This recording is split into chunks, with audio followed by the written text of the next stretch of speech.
that when I get diagnoses of dementia, I'd lost a lot of skills. Crochet was one of them, and especially with the vision and the memory issue, I couldn't follow a pattern and things like that. And it was the Scottish Warblind. I used to see them once a week, haven't for over 6 months now when we've been in this bubble, and they're still not open. And but they showed me ways around, and I could crochet because I was very good at crochet, but I couldn't follow a pattern. And then I realised, again, with IT technology, Zoom is the best thing in the world, because you find the pattern you want, someone's sitting there on Zoom showing you it, and you can pause it or him as many times as you want, and they never complain.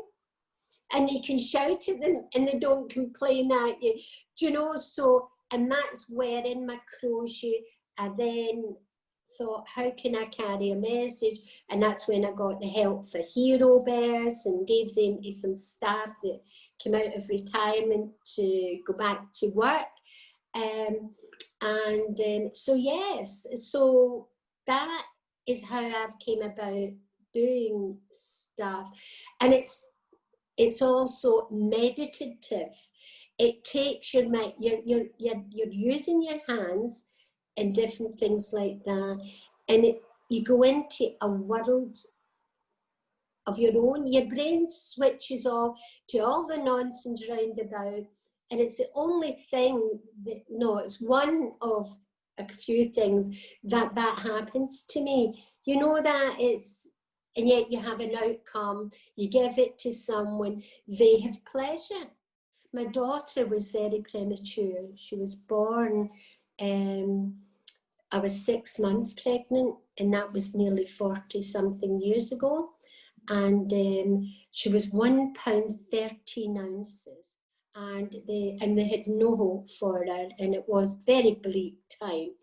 And so I've always got a soft spot for people, for the prim babies. But Donna survived, and it was a good news story.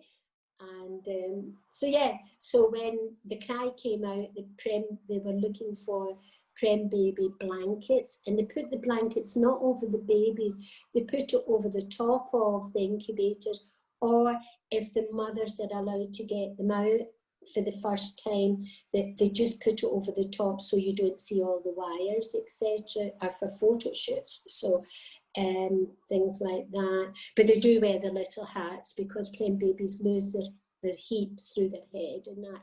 So that's what I've done, you know. So just bit passing time and doing it, and a bit of paying back for the gratitude for where Donna is at the moment.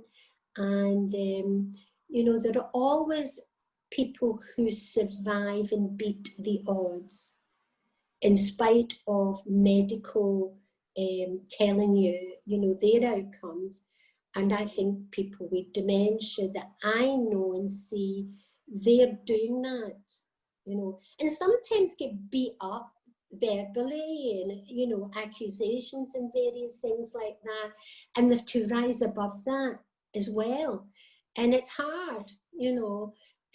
But we need to keep striving because we are human beings, and that's what we do.